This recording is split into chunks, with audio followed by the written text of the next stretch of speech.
O ano era 1978. Cidade Piracicaba, interior paulista.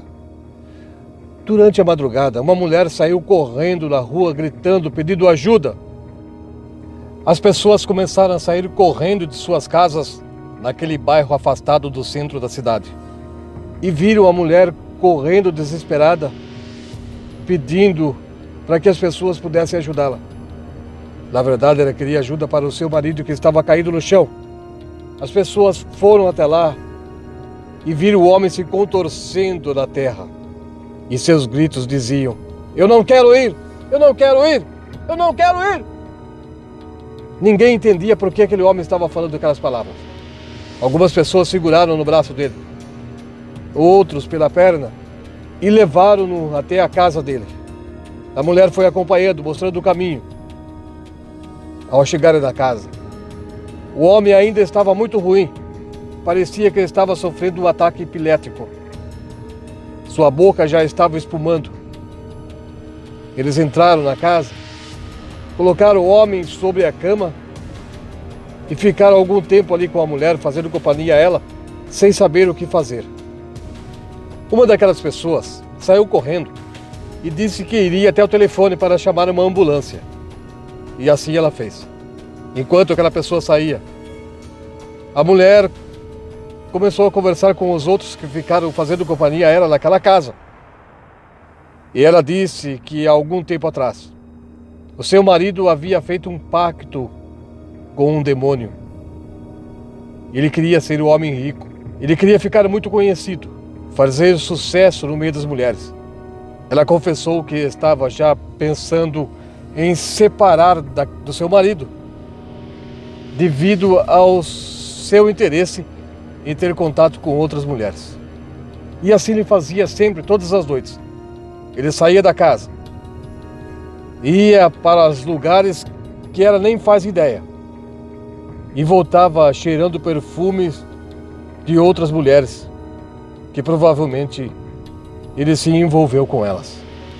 Muitas vezes também ele chegava cheirando álcool. Ele bebia. Aquele homem era uma pessoa muito bem sucedida.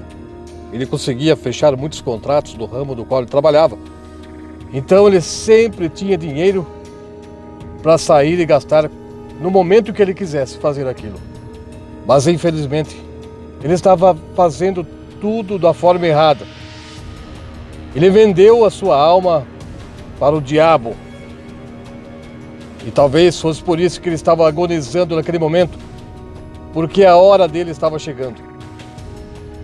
Todos que estavam ali perto da mulher, depois de ouvirem aquela história, ficaram assustados. Ninguém sabia o que dizer. Alguns pensaram que a mulher estava inventando história para assustá-los, mas ela estava aflita, desesperada. Então ela não podia estar mentindo. O que ela estava falando era verdadeiro diante do que estava acontecendo com o seu marido. Eu me chamo Luiz e eu me lembro até hoje daquela história que meu pai sempre contava para os meus irmãos e eu, quando ainda éramos crianças. Ele sempre falava sobre aquele assunto e também utilizava uma ilustração a respeito do lobo e da ovelha. Ele sempre falava que nunca haveria um acordo, um acerto, um pacto entre esses dois animais. Por mais que o lobo aceitasse fazer um pacto com a ovelha, no final, somente ele venceria, porque era seu instinto. O instinto do lobo era de caçador e a ovelha é e sempre será a sua caça. Ele usava essa ilustração para dizer que não existe um pacto perfeito entre um ser humano e um demônio qualquer. O demônio não está preocupado com a pessoa, com ninguém. O demônio não se preocupa com ninguém. O que ele quer é ver a destruição daquela pessoa de quem ele se aproxima dela. Ele pode até fazer um pacto. Por um certo tempo ele vai ajudar a pessoa, mas no final ele vem cobrar a conta. E aí pode custar muito caro, como aconteceu na vida daquele homem. Durante a espera da ambulância, a mulher daquele homem que foi encontrado caído, agonizando naquela estrada empoeirada daquele bairro, ela estava contando para as pessoas sobre o pacto que ele havia feito com algum tipo de demônio. E talvez fosse por isso que naquele momento aquele homem estava sofrendo.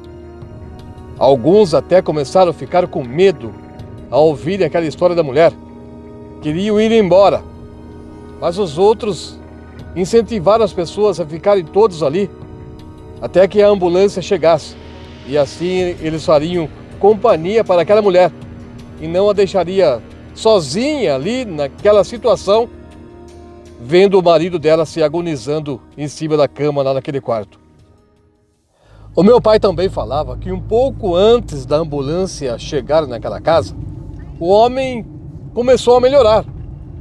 Ele parou de se contorcer na cama, parou de gemer, parou também de gritar aquelas palavras e em poucos minutos ele já estava em pé. Ele olhou com ódio para aquelas pessoas que estavam ali na casa dele e pediu para que todos fossem embora. Ele falava que não tinha convidado ninguém para ir na casa dele. Não era para ninguém estar ali. O que eles queriam lá naquele lugar? Porque eles estavam lá conversando com a mulher dele. Ele abriu a porta e colocou todas aquelas pessoas na rua.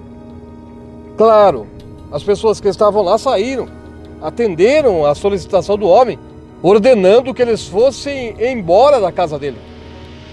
Eles saíram e ficaram um tempo conversando ali perto da casa. Uns tentando entender o que estava acontecendo, outros estavam até chateados com o homem e diziam: nós ajudamos ele no momento que ele precisou e é assim que ele nos agradece. Enquanto eles estavam parados lá na rua conversando, a ambulância chegou no bairro. Ao se aproximar daquele grupo de pessoas, o motorista da ambulância parou o veículo e perguntou onde era a casa que alguém estava precisando de ajuda. Eles mostraram ao motorista qual era a casa, mas também disseram a ele que o homem já estava melhor e que não estava mais precisando de ajuda. O motorista perguntou se talvez fosse um trote que passaram lá no hospital, mas eles disseram que não, que realmente o homem precisava de ajuda, mas por incrível que pareça, ele já estava melhor. O motorista pensou em ir até a casa, bater na porta e perguntar se ainda era preciso levar o homem ao hospital. Aquelas pessoas aconselharam-no a não fazer aquilo. Disseram que o homem estava muito violento e que talvez estivesse bêbado. Talvez esse fosse o mal dele. Então o motorista da ambulância ligou novamente o veículo e já estava se afastando quando a porta da casa se abriu. Era a mulher novamente gritando, pedindo socorro.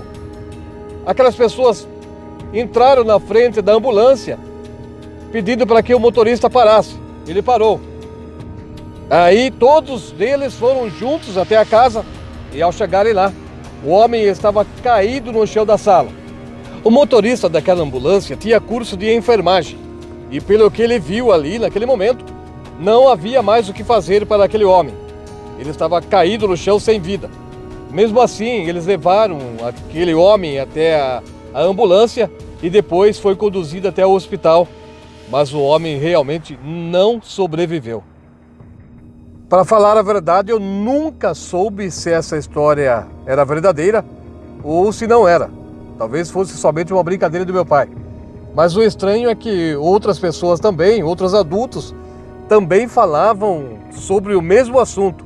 Contavam as mesmas histórias nas ruas, nas praças, dentro dos bares, quando a gente entrava para comprar doce, na saída da escola, a gente ouvia aquelas pessoas falando sobre isso.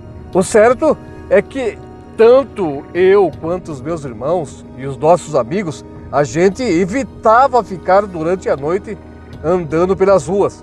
A gente morria de medo de encontrar o demônio caminhando ali naquelas ruas escuras e empoeiradas, talvez à procura de alguém que estivesse interessado em fazer um pacto com ele.